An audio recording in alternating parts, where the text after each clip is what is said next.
You know the feeling, don't you? The controller rests in your lap. The final credits roll. You've just lived 100 hours inside another world, fallen in love, shaped destinies. And as you lean back, a single haunting thought crosses your mind. That was incredible. But was it the best? For an entire generation of gamers, that question leads to one name. A name that dominates every best of list, every forum debate, every conversation about gaming legends, The Witcher 3. But here's the real mystery, the one we're going to investigate today. Does it truly deserve that crown? Or is it just the king of hype? To find the answer, we can't just look at the game. We have to look at its shadow, the one it casts over everything that came after. Let me tell you a story that isn't really about monsters or magic. It's about a gamble. A Polish studio, CD Projekt Red, took a series of books by Andrzej Sapkowski, a rich, but niche, Slavic fantasy, and bet everything on a single idea, that gamers craved a world that felt lived in. Not a playground, but a place. They gave us Geralt of Rivia. A monster hunter, yes,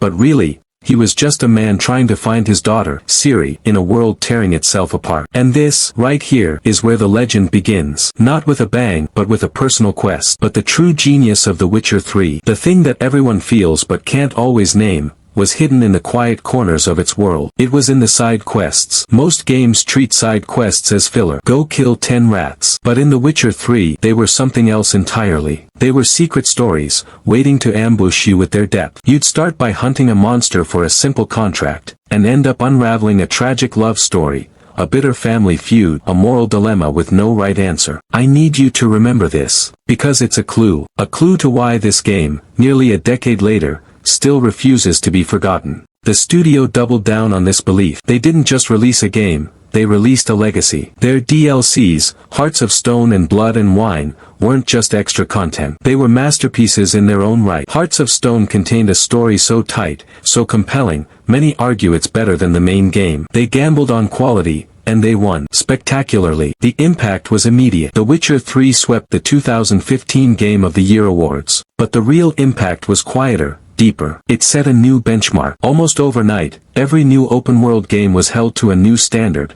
Are the side quests as good as The Witcher's? Is the world as alive? But then, something happened. The studio faced its own trials. The launch of Cyberpunk 2077 was rocky. For a moment, the legend seemed tarnished. The darling of the industry was under scrutiny. It felt like the story might be over. But legends have a way of enduring. In December 2022, they did the unthinkable. They released a free, next-gen, update. Not just a simple patch, but a massive overhaul. They brought the visuals to modern standards, added new quests, and integrated community mods. And a miracle happened. A new wave of players, millions strong, dove into the continent for the first time. And those of us who had been there before, we returned. We saw the sunsets over Toussaint in a new light. We felt the chill of Velan with new clarity. The game was reborn. So, let's return to our original question. The one that started this whole investigation. Is The Witcher 3 Wild Hunt the greatest game ever made? Look at the evidence. It's not just a game. It's a cultural phenomenon. It spawned a blockbuster Netflix series,